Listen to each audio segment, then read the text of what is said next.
రెండున్నరేళ్లలో BRS మళ్లీ అధికారంలోకి వస్తుందని, అప్పుడు అందరూ లెక్కలు సరిచేస్తామని ఆ పార్టీ వర్కింగ్ ప్రెసిడెంట్ కేటీఆర్ స్పష్టం చేశారు. బీజేపీలో బీఆర్ఎస్ విలీనమంటూ దుష్ప్రచారం చేస్తున్నారని అన్నారు. తెలంగాణ ఉన్నంతకాలం బీఆర్ఎస్ ఉంటుందని, కాంగ్రెస్ బీజేపీకి 3 చెరువుల నీళ్లు తాగిస్తామని తేల్చి చెప్పారు. బీఆర్ఎస్ను అధికారంలోకి తీసుకొస్తామని, కేసీఆర్కును ముఖ్యమంత్రిని చేసుకుంటామని స్పష్టం చేశారు. బీఆర్ఎస్ ఉండనే ఉండదు, బీజేపీలో పోతుంది అంటాడు. మనకేం కర్మ, నాకు అర్థం కాదు. తెలంగాణ ఉన్నంత కాలం ఈ గులాబీ కండువా ఉంటుంది, బరాబర్ ఉంటుంది ఖచ్చితంగా. ఈ రెండు పార్టీలకు 3 చెర్ల నీళ్ళు తాగిచ్చి మళ్ళొక్కసారి డంకా బజాయించి కేసీఆర్ గారిని ముఖ్యమంత్రి చేసుకుందాం. మొన్న ఇక్కడ చూసిన నేను ఖైరతాబాద్లో ఒక ఐఏఎస్ అధికారి, ఒక ఐపీఎస్ అధికారి ఇద్దరు చిలక పలుకులు వలుకుతున్నారు. ఏమని? 10 ఏళ్లలో ఒక్క రేషన్ కార్డు ఇవ్వలే.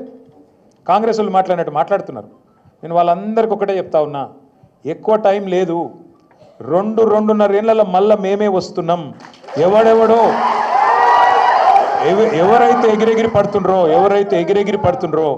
ఎవరైతే అతి చేస్తుండ్రో, ఎవరైతే రేవంత్ రెడ్డి కంటే ఎక్స్ట్రాలు చేస్తున్నారో వాళ్ళందరికీ నేను ఒకటే మాట చెప్తున్నా.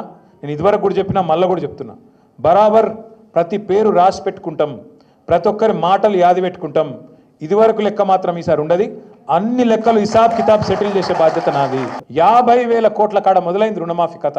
బ్యాంకులలో నిలిచి మీటింగ్ పెడితే వాళ్ళు చెప్పారు, సార్ మొత్తం నువ్వు చెప్పినట్టు 2 లక్షలు రుణమాఫీ చేయాలంటే 50,000 కోట్లు కావాలని. 50,000 కోట్లు అంటే ముఖ్యమంత్రి రేవంత్ రెడ్డి గారు మొదలు డైలాగులు కొట్టిడే, చేసేద్దాం, ఎడమ చేత్తో చెప్తా, కుడి చేత్తో చెప్తా అన్నాడు. తెల్లారే 50,000 కోట్లని ఒకరోజు చెప్తారు, తెల్లారే ముఖ్యమంత్రి గారు ఇంకెక్కడో మాట్లాడుకుంటే చెప్పేసి ఏమున్నదా, ఒక్క సంవత్సరం కడుపు కట్టుకుంటే 40,000 కోట్లు ఇట్లా వస్తాయి, ఇట్లా వాడేస్తా, రుణమాఫీ చేస్తా అన్నాడు. తెల్లారి వరకే 10,000 కోట్లు మాయం. 40,000 అన్నాడు. 40,000 చేస్తాడేమో అనుకున్నాం. మళ్ళీ ఏమైందో, క్యాబినెట్లో పెట్టిరు. క్యాబినెట్కి వచ్చే వరకు 31,000 కోట్ల రుణమాఫీ అన్నారు. మళ్ళీ 9,000 కోట్లు మాయం. ఆడికి వెళ్ళి అసెంబ్లీకి వచ్చింది 26,000 కోట్లు, ఇంకో 5,000 కోట్లు మాయం. ఆ 26,000 కోట్లను అదన్ని ఇస్తాడా అనుకుంటే ఆఖరికి మొన్న బట్టి విక్రమార్క గారు మొన్న చెప్తున్నారు ఎక్కడో, అరే మేము పైసలు ఇద్దాం అనుకుంటే 12-11,000 కోట్లు కూడా పడలేదా ఇంకా ఈ ఖాతాలల్లా. ఏడ మొదలైంది కథ? 50. ఆఖరికి ఇచ్చింది ఎంత? 11-12. అంటే ఎంత? చారానా కోడికి బారానా మసాలా. కేసీఆర్ ఎలక్షన్లో అప్పుడు చెప్పిండు, కాంగ్రెస్ గెలిస్తే రైతు బంధుకు రామ్ రామ్ అవుతుంది అని చెప్పిండు. నేను ఇవాళ చెప్తున్నా, ఈ ఒక్క ఎలక్షన్ల గండం దాటిందంటే రైతు బంధు ఖచ్చితంగా ఎత్తేస్తాడు, ఖచ్చితంగా మనకి ఇయ్యడు, యాది పెట్టుకోండి. ఇస్తే మనం ఉండము. ఎందుకంటే ఎన్నిసార్లు పైసలు ఇచ్చినా కేసీఆర్కే పేరెత్తాంది, మనకు పేరు వస్తలేదు. కాబట్టి ఇది పెట్టి లాభం లేదు, తీసేయాలని వాళ్ళు ఆల్రెడీ డిసైడ్ అయ్యిండ్రు. ఇలా మా ఆడబిడ్డలు నెలకు ఏం చెప్పిండు, అత్తకు 4,000, కోడలకు 2,500. ఇలా అత్తకు కోడలకు పంచాయతీలు అవుతున్నాయి ఇళ్ళల్లో. వామ్మ రేవంత్ రెడ్డి ఎంత పని చేస్తేవిరా అయ్యా, అత్తా కోడలకు పంచాయతీలు కూడా పెడుతున్నావు కొత్తగా నీ వల్ల. ఇటువంటి పరిస్థితి అలా రాష్ట్రం అంతటా ఉన్నది. మోసం కాని వ్యక్తి, మోసపోని వ్యక్తి ఈరోజు రాష్ట్రంలో ఎవరు లేరు. మీరే చెప్తిరి 42% రిజర్వేషన్ ఇస్తాం. ఏది ఓన్లీ ఎలక్షన్లలో కాదు, విద్యల, ఉద్యోగాలల్లా, ప్రభుత్వ కాంట్రాక్ట్లల్లా, రాజకీయంలో 4 42% రిజర్వేషన్ ఇస్తాను నువ్వే చెప్పినావు. ఆ రోజు నువ్వు చెప్పలే కదా బీసీ డిక్లరేషన్ లో, రాహుల్ గాంధీ ప్రధానమంత్రి అయితేనే ఇస్తా అని చెప్పినావు. ఆ రోజు అదొక్కటే మాత్రమే కాదు, ఇంకేం చెప్పిండు, బీసీ సబ్ ప్లాన్ తెస్తా, చట్టబద్ధత తెస్తా, ఒక్కొక్క రూపాయి ప్రభుత్వం ఖర్చు పెడితే అలా 42% బీసీలకు పోయేటట్టు చట్టబద్ధత తెస్తా అని చెప్పినావు. చేసినావా? మరి నీ చేతుల పని కదా అది.